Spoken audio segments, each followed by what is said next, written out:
Falafels! It's been a hot minute, has it not, since I've graced your screen with a delicious scene. Well, my darlings, today I've got something a little special for you. A little crunchy and delicious. Today, I am going to be making falafels. Why? Because I like them. And because I may be addicted. Falafels are delicious. That's really all you need to know. That and that they're made of chickpea. They're a delicious little yummy piece from over in the Middle East. A fantastic vegetarian snack, or vegan. Actually no, falafels are also vegan. So you can stun and delight your vegan and vegetarian friends next time you invite them around to a party. Or next time you just have them over for dinner, you can present a delicious meal that I guarantee will please not just the vegos, but also the carnivores. So, let's begin. This is one of the rare instances in which I actually will use a recipe. I'm going to be trusting dear Nagi of Recipe Tin Eats for this lovely little treat. Because I'm starting to learn that recipes actually require precise measurements in order to achieve certain textures and flavor combinations, and that I can't really just half-ass or, guesstimate my way through everything as much as I would very much love to. Anyway, let us begin. For this recipe, you'll need the following ingredients. 225 grams of dried chickpea, not the tinned stuff. The tinned stuff doesn't work. It doesn't clump together the way it's supposed to. The recipe calls for 6 shallots or spring onions. I do not have the required amount of spring onions, so 4 will have to suffice. The recipe calls for 2 cloves of garlic. However, I never trust someone who says just 2 cloves of garlic. We're going to quadruple that number, I think. No, we'll triple that number. We'll go for 6-ish. 2 tablespoons of salt. 4 teaspoons of all-purpose flour. Half a teaspoon of coriander. 5 tablespoons of water. I'll just get it from the tap right there. For the herbs, I have a bunch of freshly picked parsley and some basil, because there is no coriander growing fresh in the backyard, and I cannot be asked to make my way down to Woolworths at this time of day, because I'm already here filming this, and that would be a detour, so we're not going to do that. 1 teaspoon of cumin. It also says half a teaspoon of baking powder. I guess I'll just find that when I have to. Now, an important detail about making falafels is that you can't just take your dried chickpeas and then expect to be able to make them the same day you acquire these bad boys, because they need to soak.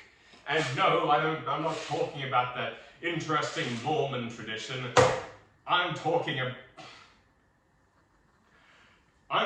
about soaking in water. Here, I have a bunch of chickpeas. They have been soaking overnight since about 9 AM yesterday. You're supposed to soak the chickpeas for about 12 hours. However, even 1 to 2 days is also good. They have to be soft enough that you can blend them. Let us begin! First, empty out your moist chickpeas. And while I wait, I'm going to measure out the spices. That is not cumin, that is cinnamon. That's cumin. Half a teaspoon of coriander. 1.5 teaspoons of salt. 4 teaspoons of flour.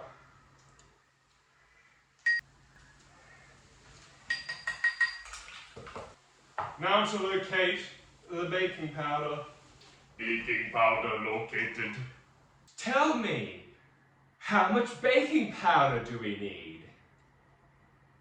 What was that? You're gonna have to speak louder. I can't hear you. Half a teaspoon of baking powder. And now those little dry ingredients off to the side.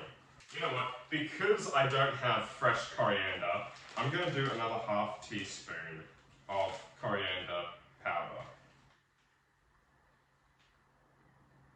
Just half and a little bit. Half and half a half. No, half and a third of a half. Now we're getting to Yankee measurement type shit. Alrighty. Now we begin assembling the blender. To give my blender a little hand, I'm going to chop up some of the ingredients just a little bit. Just a little bit. Just a little bit. That is a leaf. Coriander, coriander.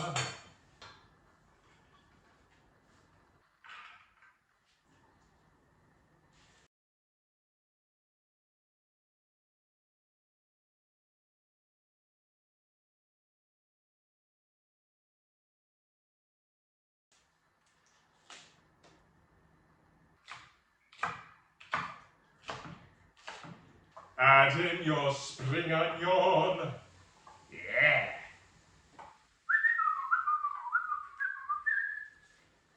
Oh, there's another one. Woo! 1, 2, 3, 4.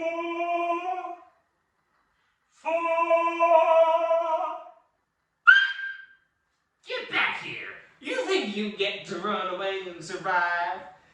I think not. Now we're going to do a little mincing. Well, not really. I'm just gonna give this garlic light little chopping, like so. Well, it's kind of like a dice. We're not mincing it. We're not really chopping it. We're just sort of doing a rough dice.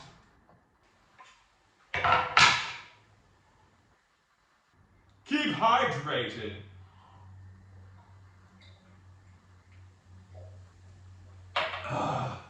The garlic is in the blender. Ninja time, yeah!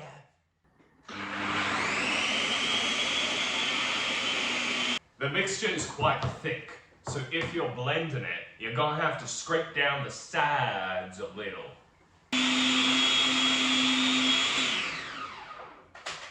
This blender is so damn efficient that I don't think I could like put it in there for the 2 minutes it recommends. I think it says 2 minutes, doesn't it? Yeah, it says blitz for 2 minutes. If I blitz this for 2 minutes, it's going to be a paste.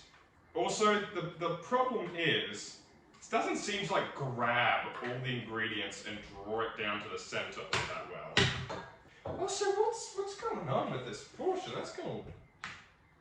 Sure, I don't think this is going to make 20.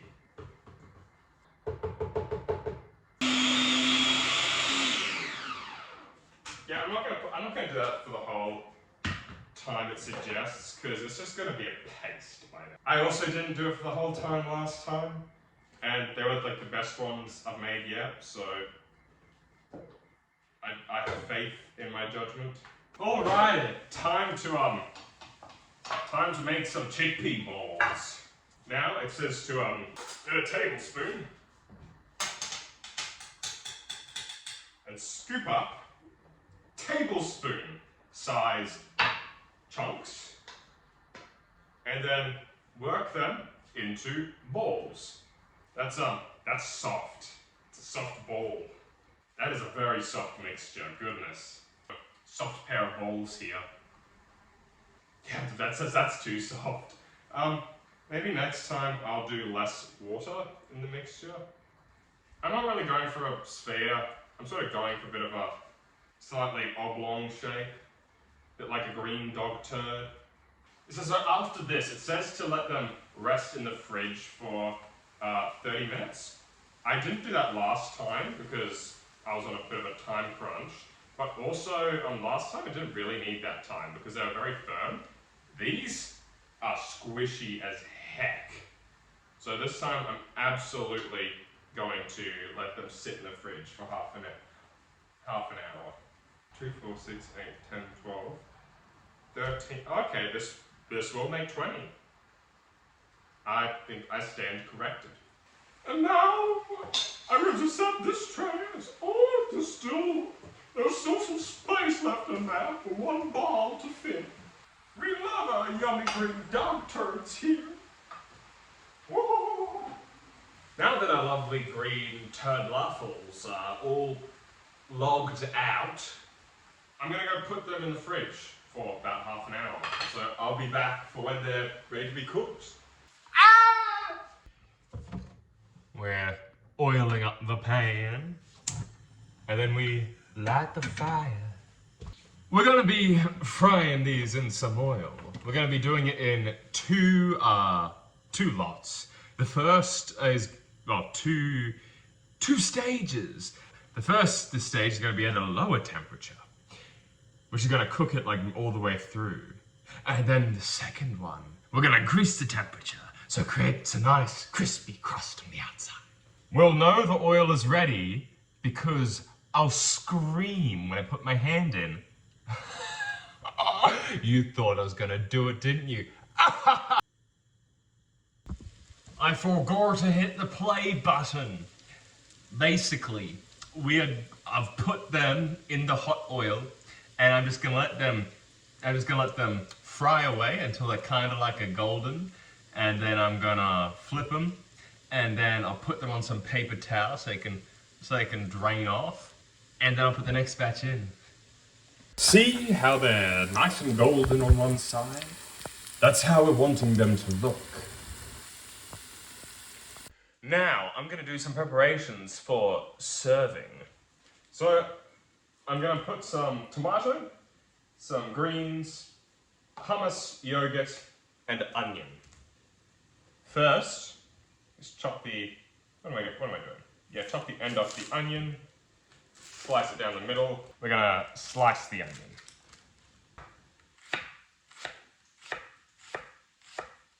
There we go. We're going to wash the onion. What happens when you don't wash your onion?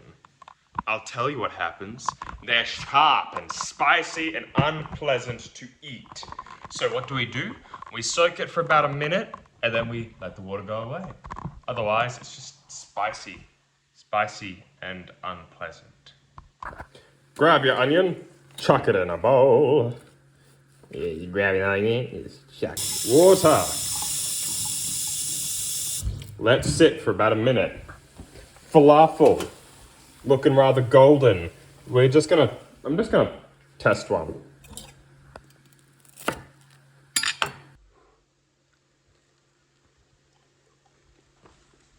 Definitely not done. We're gonna turn the heat right down. We're gonna turn the heat right down because that is looking a bit golden on the outside. Inside is not cooked yet. We want that heat lower so it cooks all the way through properly instead of just browning on the outside, not cooking the inside properly. Still pretty good. So I started this batch off at a lower heat than the last one. And yeah, so the browning is looking much more controlled. So I will do a two-step for this one. This one didn't need one because yeah, they cooked. Tomato slicing time.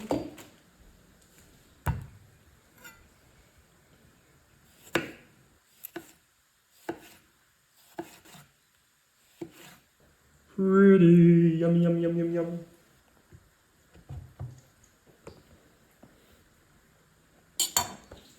I'm going to get a couple of slices of tomato. Get some onion. Some leaf. Yeah, this little nugget of goodness. This is my falafel. Let's just give a quick.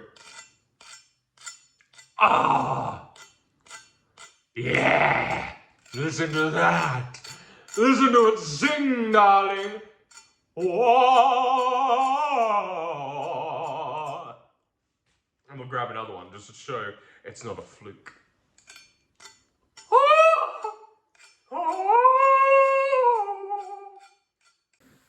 Get a falafel. Slice it up.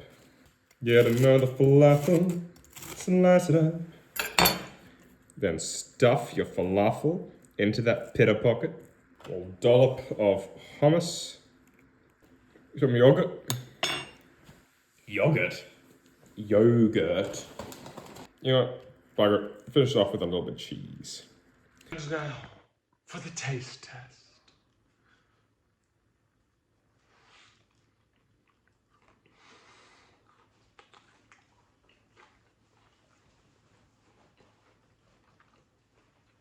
Ah! The falafel is just so crispy on the outside with such a wonderful crunch. And it's soft and just moist on the inside, not dry one bit. And the garlic. I'm so glad I put the extra garlic in there.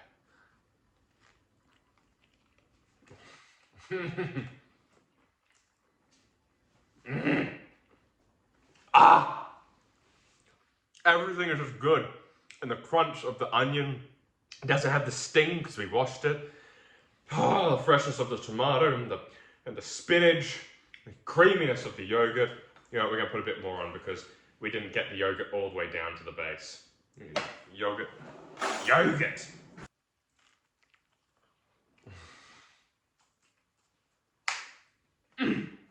If I hadn't added the cheese and the yogurt, this would have been vegan. Anyway, I'll catch us next time, my darlings. I promise it won't be as long a break as it was last time. I just had to take a step back. The life was just too much going on. Oh. And remember, darlings, stay sexy, eat well, and live deliciously. Next time, mwah. Bye-bye, darlings.